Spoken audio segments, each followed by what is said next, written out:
Bem-vindo a mais uma terça e hoje a gente vai falar sobre os mitos, verdades e dúvidas sobre o tratamento de varizes com espuma. Você quer saber sobre esse tema? Então fica comigo nos próximos minutos que eu vou te dizer em detalhes e a partir de hoje, sobre espuma, você vai ser expert. E para começar a conversa, não se esqueça de se inscrever no canal, ativar o sininho, porque toda terça-feira a gente tem vídeos exclusivos só para os meus seguidores aqui do canal do YouTube. E lógico, agradecer essa legião que cresce toda semana, cada dia. A gente já bateu 4.000 inscritos aqui e sem vocês nada disso seria possível. Então vamos ao que interessa, porque o resto não tem pressa. O que eu quero começar aqui é falando o seguinte. Primeiro, o que é espuma, doutor Rafael? Eu não sei o que é espuma. Tem a escleroterapia, que faz convencional, e tem essa tal de espuma. Qual é a diferença? A diferença é que a escleroterapia líquida, a gente usa apenas o líquido que a gente vai injetar dentro do vaso e ele vai gerar uma esclerose, ou seja, uma destruição do vaso. A espuma, ela é uma mistura de uma substância líquida, que é o polidocanol, nas suas diversas concentrações, com ar. É igual que você pega sabonete e passa na mão. Quando você começa a esfregar, vira uma espuma. A mesma coisa ali. Eu vou misturar o ar com o polidocanol, que é líquido, e vou gerar uma espuma. E qual é a diferença da espuma líquida, da escleroterapia líquida para a espuma? É que a espuma ela é mais potente. E aí vem a primeira dúvida do paciente. Ô, doutor Rafael, mas se a espuma é mais potente, por que não faz todo o tratamento com espuma, porque vai ser mais efetivo? E aí é o grande engano que o paciente comete quando ele pergunta essas coisas para mim no consultório. E talvez essa seja uma dúvida que você já tenha ou você está descobrindo agora, porque afinal de contas você é meu seguidor e você está aqui para aprender comigo de forma simples, fácil e prática. A questão é que por ser mais potente, ela aumenta a chance de complicações. E não digo nem complicações, são os inconvenientes. E o inconveniente de você fazer um tratamento, por exemplo, de microvasinhos com espuma é que aumenta a chance de pigmentação. E esse é um inconveniente que todo paciente não quer e nem nós médicos que tratamos queremos. Então, por isso que a gente, primeira coisa, tem que entender que a espuma não serve para todo vaso. A espuma serve para casos específicos. Segundo ponto, existe uma diversidade de tipos de espuma. Quando eu falo os tipos, é porque a concentração que eu vou usar do polidocanol ela vai ser determinante para definir para aquele tipo de vaso qual vai ser a concentração adequada. E nós, cirurgiões vasculares que somos especializados no tratamento de varizes, com a nossa experiência e através dos estudos, a gente consegue definir qual a concentração adequada para cada tipo de vaso. Ponto. Então a gente já esclareceu uma coisa importante, que é qual é a diferença da espuma para a escleroterapia e existem vários tipos de espuma e agora você já entende a diferença de uma coisa para outra. E aí que está um ponto bem interessante e é agora que a gente vai desvendar um primeiro mito. Sempre eu pego o paciente aqui no consultório que fala assim, doutor, eu fui uma pessoa, um médico, ele falou que não adianta fazer espuma porque espuma sempre mancha. Isso é um mito ou é uma verdade, doutor Rafael? Isso é um mito. Por quê? Porque eu tenho excelentes resultados hoje com espuma, mas isso, então quer dizer que o senhor é melhor que os outros médicos, doutor Rafael? Então você é o cara que resolve todo o problema e faz mágica acontecer. Não. A questão é que a espuma tem sim um risco de manchar, que isso gira em torno de 10 a 30% dos casos. Quer dizer isso, se eu fizer 100 casos, em torno de 10 a 30 pacientes, eles têm uma chance de manchar. E é por isso que antes de indicar uma técnica, independente de ser espuma, laser transdérmico, laser endovenoso, escleroterapia líquida, a gente precisa avaliar o paciente. E essa avaliação ela tem que ser detalhada. A gente tem que avaliar todos os pontos que são importantes para a gente definir a melhor técnica ou técnicas para aquele programa de tratamento do paciente.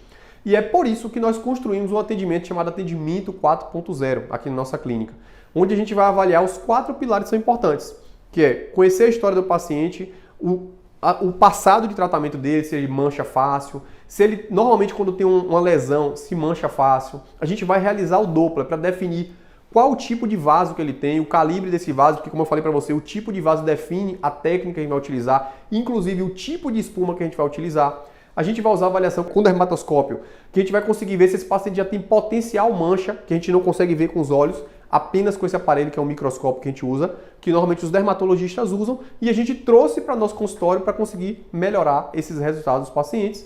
E o quarto ponto é a avaliação com a realidade aumentada. Então, feita toda essa análise detalhada e completa no nosso atendimento, a gente já consegue ter uma previsão se a espuma ela vai ter uma chance de manchar maior ou não naquele paciente. E a partir daí a gente julgar se a espuma seria adequada para aquele caso, tá bom? Então, desmistificando que não é todo tipo de espuma que a gente vai fazer que vai manchar. Não. 30 a 10%, 10 a 30% vão manchar, e por isso que a gente precisa fazer essa avaliação para a gente sair dessa margem. E quais são os critérios, doutor Rafael, que definem se o paciente vai manchar ou não? Existem basicamente 3 coisas que são importantes e que você precisa deter esse conhecimento. Primeiro, quem é o médico que está tratando? A habilidade técnica do médico que vai te tratar, ela vai determinar se essa chance de mancha vai ser maior ou menor. Segundo ponto, a escolha do tipo de espuma, ou seja, a concentração da espuma é determinante para aumentar a chance de mancha ou não. Então, por isso que a gente tem que julgar muito bem feito a avaliação daquele paciente para entender em detalhes o comportamento daquele vaso. E terceiro, o comportamento da pele do paciente. Tem pacientes que a pele ele mancha com qualquer coisa, às vezes ele bate e mancha. Então, esses pacientes eles têm uma chance muito maior da pigmentação durante o tratamento. Então, essa avaliação desses 3 pilares, elas são muito importantes na hora de a gente definir um resultado de um tratamento, independente seja com espuma ou não. Ponto. Um outro ponto importante que eu vou esclarecer para uma paciente querida minha, que ela fez um tratamento pelo SUS e ela acabou vindo até meu consultório. Por quê? Porque ela fez o tratamento com espuma e ficou uns caroço duro. Estou usando a palavra que ela falou para mim. Doutor, ficou cheio de caroço duro na minha perna. Isso é normal ou isso é uma complicação do tratamento? O que acontece é o seguinte, quando a gente faz o tratamento de varizes com espuma, a depender do calibre da veia, ou seja, aquelas veias mais grossas, quando a gente trata com espuma, ela faz uma inflamação, é o que a gente chama de flebite química pós-espuma, que nada mais é do que um trombinho que está sendo formado ali. Só que esse não é o mesmo trombo da trombose que você está acostumada a ouvir falar. É um trombo induzido pelo tratamento. E por conta disso, gera um processo inflamatório e às vezes fica um caroço duro e normalmente aquela região fica avermelhada e doendo. Esse é um evento que a gente já determina, provavelmente, quando a gente faz o tratamento daquelas varizes mais grossas. Ou seja, já é previsível e esperado esse acontecimento. E por conta disso, é que nós trabalhamos com a programação de tratamento. É importante que o paciente entenda que ele vai passar por um ciclo com a minha equipe, comigo e minha equipe, e que em cada visita a gente vai alinhar uma estratégia. E, normalmente, quando o paciente faz tratamento dessas varizes um pouco mais grossas, com espuma, a gente já antecipa o retorno dele, a visita de retorno de tratamento dele, para que a gente consiga fazer a drenagem desse caroço duro. Beleza? E por que aconteceu isso com a paciente? Porque ela fez um tratamento que não foi programado. Então ela foi lá fazer e ninguém deu orientação para ela e ela ficou insegura sem entender se aquilo era normal ou não. E aqui eu tô te dando esse conteúdo para que você, talvez nesse momento esteja passando por isso, esteja cheio de dúvidas se realmente isso é normal ou não, é esperado. E o que eu posso fazer, doutor Rafael, nesse momento que eu não consegui chegar até o cirurgião vascular para tentar fazer essa drenagem que o senhor falou aí? A senhora pode fazer 2 coisas, ou o senhor, nesse momento. Compressa morna, porque a compressa morna ela vai ter 2 efeitos. O efeito analgésico, para melhorar a dor, e anti-inflamatório, para melhorar aquela inflamação local. E a compressa morna ela faz parte das orientações que a gente dá para o paciente que faz espuma com a gente. Por quê? Porque a compressa morna ela vai fluidificar aquele coágulo ali, para que quando você venha para a visita de tratamento, né, dentro dessa jornada, a gente consiga drenar de forma mais fácil e aquele coágulo químico ele saia mais fácil. E a dor passa e a inflamação melhora. Então esse é um ponto importante, então eu já te dei uma dica do que você pode fazer nesse momento e lógico, procurar o médico que te tratou para te passar as orientações e fazer a drenagem da forma correta, porque isso tem que ser uma coisa com o médico. Por quê? Porque existem algumas coisas que são importantes na hora de realizar essa técnica de drenagem, que são coisas específicas, tá bom? Ponto. Doutor Rafael, eu tenho outra dúvida e quero saber se isso é um mito ou se é uma verdade. Todo tratamento que faz com espuma, as varizes voltam depois da espuma, a espuma não presta porque sempre volta. Essa é uma dúvida muito importante e cabe a você entender agora. O que acontece é o seguinte, que a espuma ela não serve para todo tipo de vaso. Quando aqueles vasos são muito grandes, ou seja, um vaso que tenha um diâmetro, ou seja, o tamanho desse vaso for maior do que 6 milímetros, a chance de eu fazer espuma naquela veia e ela abrir novamente é muito grande. Então agora você entende que a espuma não serve para todos os casos. Não serve para os vasinhos pequenos, na maioria das vezes, porque a chance de manchar é maior, e também não serve para as veias muito grossas. Por quê? Porque existe uma chance de abrir o vaso de novo. Mas, doutor Rafael, dá um 2 alto aí, rapidinho. Me explica uma coisa. Quando faz a espuma, ela faz o que no vaso? Porque eu sei que quando faz a cirurgia, o senhor arranca a veia dali. Quando o senhor faz espuma, o que acontece, afinal de contas, dentro daquele vaso? O que acontece é o seguinte, quanto menor o vaso, quando eu injeto a espuma ali, ela destrói, faz uma esclerose. Por isso que a escleroterapia é com espuma. Esclerosar é o quê? É destruir o vaso. Só que quando o vaso ele é um pouco maior, menos que 6 milímetros, ele faz como se fosse uma cola. O termo técnico não é esse. Se a gente for para o livro, não vai estar assim. Mas o meu objetivo aqui não é o técnico, é te fazer entender para você se sentir seguro e compreender o que eu estou te passando de mensagem aqui no nosso canal. O que acontece, pense assim, ó, quando eu injeto a espuma, ela faz como se fosse uma cola, ela cola o vaso, certo? Quando o vaso ele é muito grande, ou seja, maior do que 6 milímetros, existe uma chance de descolar e o vaso abrir de novo, certo? Então, por isso que a realização do Doppler antes de iniciar seu tratamento ela é importante. Por quê? Porque a gente precisa definir o tamanho desse vaso, para saber se realmente naquele tipo de vaso a gente pode fazer escleroterapia com espuma. Então, agora você entendeu o porquê essas histórias que você ouve de suas amigas ou amigo, de que fez o tratamento com espuma e voltou as varizes tudo de novo. Então, mais uma vez, te explicando que o tratamento ele é individualizado e a gente precisa avaliar com detalhes e critérios específicos que só nós cirurgiões vasculares que estudamos para isso, detemos esse conhecimento, para definir qual a melhor ou melhores técnicas para o seu caso. E um outro ponto importante, essa talvez seja uma das dúvidas também que eu sempre recebo aqui no consultório. Doutor Rafael, quem faz tratamento com espuma precisa de repouso? Eu preciso ficar em cima da cama também esperando para recuperar? Eu vou ter que pedir atestado de 7 dias para voltar para trabalhar? Mas doutor Rafael, eu tenho meu comércio, eu não posso parar de trabalhar senão eu não consigo pagar meu tratamento. Não. Em quase 95% dos casos que a gente faz tratamento de varizes com espuma, o paciente sai daqui e ele vai seguir a vida dele normalmente. É o que eu sempre digo, e se você é meu seguidor, você vai saber, vai lembrar dessa frase que eu sempre bato aqui. O tratamento de varizes ele vai continuar junto com sua vida. Ou seja, você não precisa parar a sua vida para fazer o tratamento de varizes. A gente vai juntinhos. E em cima do programa que foi estabelecido para o seu caso.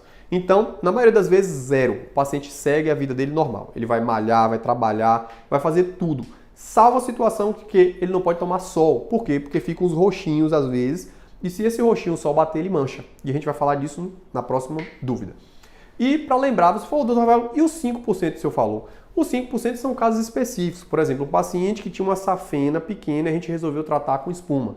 Nesses casos, normalmente eu recomendo que nas próximas 24 horas o paciente evite esforços intensos. Quer dizer isso, pegar muito peso na academia, carregar muita sacola pesada, nessas 24 horas. Mas na grande maioria das vezes, o paciente segue a vida dele normal. Pronto, doutor, então me diga aí, se eu falar o negócio do hematoma. E esse hematoma, como é isso? O que acontece quando a gente faz aquelas varizes muito grossas, às vezes pode fazer uns hematomas, umas equimoses ali. E quando faz equimose ou quando vem a manchar, lembra que a gente falou da mancha? Quando isso acontece, eu sempre oriento o paciente que não tome sol, porque o sol pode piorar essa mancha. Doutor Rafael, então o senhor está me dizendo que eu vou ficar trancado dentro de casa, não posso sair mais nunca, enquanto essa mancha não sair? Não. O que acontece é que você não vai deixar o sol bater na sua pele. Você vai usar a sua meia, você vai usar a sua calça, e isso não vai te impedir de seguir sua vida. O que você não pode é sair de short e mostrar o sol para bater em cima daquela lesão, daquela pigmentação, tá bom? Doutor Rafael, o senhor deu um adendo aí e eu fiquei com mais uma dúvida. O senhor está me enchendo de dúvida, mas é bom que você está me explicando tudo. Ótimo. Então a outra dúvida importante é exatamente essa. Doutor Rafael, e a mancha, doutor? Se manchar, eu vou ficar com essa cicatriz de mancha pro resto da minha vida? Essa é uma das grandes dúvidas também que eu recebo e às vezes pacientes fizeram tratamento em outros lugares e ninguém esclareceu isso. Então tá aqui mais um esclarecimento para você. As manchas, elas, se não fizermos nada, elas, em média, em torno de 1 ano a 1 ano e meio, elas vão desaparecer, se eu não fizer absolutamente nada. O que acontece é que existem estratégias que, durante o programa de tratamento, se a gente identificar essa mancha, a gente vai iniciar essas estratégias. Que é o quê? São as fórmulas despigmentantes, que ela vai fazer como se fosse uma esfoliação daquela pele, ou seja, soltar aquela pele para nascer uma pele nova. A gente tem o laser key switch, que a gente disponibiliza aqui no Instituto Varizes, também para acelerar esse processo de despigmentação. Mas, doutor Rafael, então quer dizer que se eu passo essa fórmula de ação e tudo? Não. E aí você precisa entender que o seu papel nesse momento é importante. Não adianta eu passar a fórmula e você não usar. Por quê? Porque isso depende da quantidade e da frequência que você usa a fórmula. Em média, nos pacientes que são assíduos, quer dizer isso, que ele usa a fórmula todo dia, conforme a gente orientou para ele, esse clareamento ele vai acontecer em torno de 6 a 7 meses, tá bom? O problema é que o paciente ele acha que é um passe de mágica, que ele vai passar a fórmula e vai desaparecer. E não vai desaparecer. Ou você usa e assume o compromisso do uso para a gente conseguir clarear, ou vai ter que esperar ali 1 ano e meio para clarear. Mas isso vai clarear, tá bom? Desde que você assuma o compromisso. Por isso que eu sempre digo, e para concluir esse capítulo de hoje, que o tratamento de varizes ele depende de 3 coisas que são muito importantes. O papel do médico, ou seja, o compromisso do médico com o seu paciente. Segundo, saber escolher as técnicas corretas para o tratamento daquele paciente. E o terceiro, o papel do paciente. Não adianta o médico fazer o tratamento, usar as técnicas adequadas e o paciente não seguir as orientações que foram passadas naquele programa de tratamento dele. Por quê? Porque isso interfere diretamente no resultado. Então, hoje eu queria concluir com isso. Esse vídeo era um dos vídeos que muitos pacientes tinham pedido e eu acredito que hoje a gente vai conseguir esclarecer muita dúvida que você ou sua amiga tenha. E por isso é um papel seu compartilhar esse conteúdo, porque esse conteúdo hoje foi fantástico. E mais uma vez, eu não acredito que você assistiu até agora e ainda não está me seguindo no canal. Então se isso aconteceu, eu estou te dando mais um alerta. Se inscreve que você vai perder muito conteúdo bom aqui com a gente. Então, na outra terça-feira, a gente está aqui de volta com mais um capítulo, com mais um tema imperdível, feito exclusivamente para os meus pacientes aqui do canal do YouTube. Tá bom? Um grande beijo, um grande abraço e a gente se vê na outra terça.